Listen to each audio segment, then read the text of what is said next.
በመቆየቱ ሰዎች ብዙ የሚጎዱ ከሆነ ስለ ፍትህ ይነቅለዋል። ያንን እንደ ፈርዖን ያለውን ፍትሁን ያሳየዋል። እግዚአብሔር ምሕረቱን ላልተጠቀመ ሰው ፍትህ ይሰጠዋል፣ ፈታሂነትም ስላለው። ከዚህ የተነሳ ፈርዖንን አነሳው። እንዲያውም አባቶቻችን ምን ይላሉ?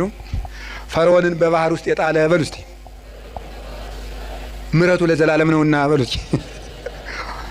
እንዴት ነው ይሄ ነገር? ፈርዖንን በባህር ውስጥ የጣለ ይሄ ነገር አይጋጭም? ፈርዖንን በባህር ጥሏል ብሎ ሲያበቃ ከዛ ምሕረቱ ለምንድን ነው? እንዴት ያለ የምሕረት ለዘላለም ምሕረት ነው አይመስላችሁም? ጥያቄ ሆኖባችሁ ያውቁ? ምን ማለት ነው? ፈርዖን ቢቆይ ኑሮ ለአንደኛው ደግሞ በእግዚአብሔር ከዚያ የባሰ የሚያስመጣበትን ነገር ይሰራል እና እንዲያው ባህር ውስጥ መክተቱ ምሕረት ነው ይላል። ቸር ስለሆነ ነው እንኳን ከተተው ባህር ውስጥ ማለት ነው። ከዚያ የባሰ ምን ሊመጣበት ኑሯል ብትሉኝ እግዚአብሔር ያውቃል፣ እኔ አላውቅም። እግዚአብሔር የባሰ ነገር እንዳንገባ እንደው ወደ አንዱ ጉድጓድም ቢሆን ተገፍተን እንድንገባ ያደርጋል እግዚአብሔር። ስለዚህ ለፈርዖንም ቸር ነው ማለት ነው እግዚአብሔር። እስቲ እግዚአብሔር በሉ። ለፈርዖንም ምንድን ነው? ቸር ነው። ያደረገለትን አላያችሁም እንዴ? አድርጎለታል እኮ በአንበጣ እየቀጣ፣ በዝንብ እየቀጣ፣ በውሃ እየቀጣ፣ በጓጉንቸር እየቀጣ፣ በልጅ ሞት እየቀጣ አሳይ፣ በከብት ሞት እየቀጣ፣ በረዶ በደረቅ በጋ እያወረደ ከሳት ጋር አሳየው። 10 ቸርነት እኮ ነው ያደረገለት።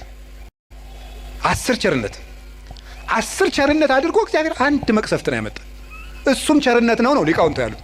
እሱም ቸርነት ነው።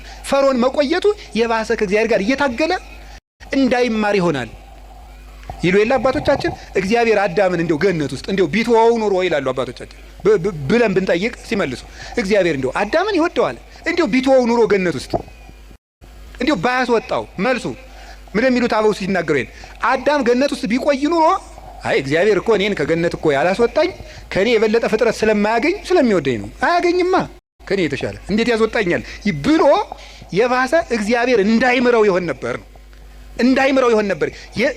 እግዚአብሔር እኔ ስለማስፈልገው ነው ያላስወጣኝ ብሎ የእግዚአብሔርን ቸርነት በመገዳደር አዳም ምሕረት እንዳያገኝ ይሆን ነበር። እንዳይሆን በወጥ ተቆይና ምርሃለሁ አለው እግዚአብሔር። እንኳንስ ከሌላው ነገር እንኳንስ ከቤታችን ይቅርና ከገነት እንኳን ሲያስወጣ በቸርነት ነው የሚያስወጣው፣ እንዳንበላሽበት ነው። የማይቆነጠጥ ልጅ የሰው ልጅ ነው ይላል ቅዱስ ጳውሎስ። የጎረቤት ልጅ ነው የሚቆጥ የሚያስመጣበትን ነገር ይሰራል እና እንዲያው ባህር ውስጥ መክተቱ ምሕረት ነው ይላል። ቸር ስለሆነ ነው እንኳን ከተተው ባህር ውስጥ ማለት ነው። ከዚያ የባሰ ምን ሊመጣበት ኑሯል ብትሉኝ እግዚአብሔር ያውቃል፣ እኔ አላውቅም።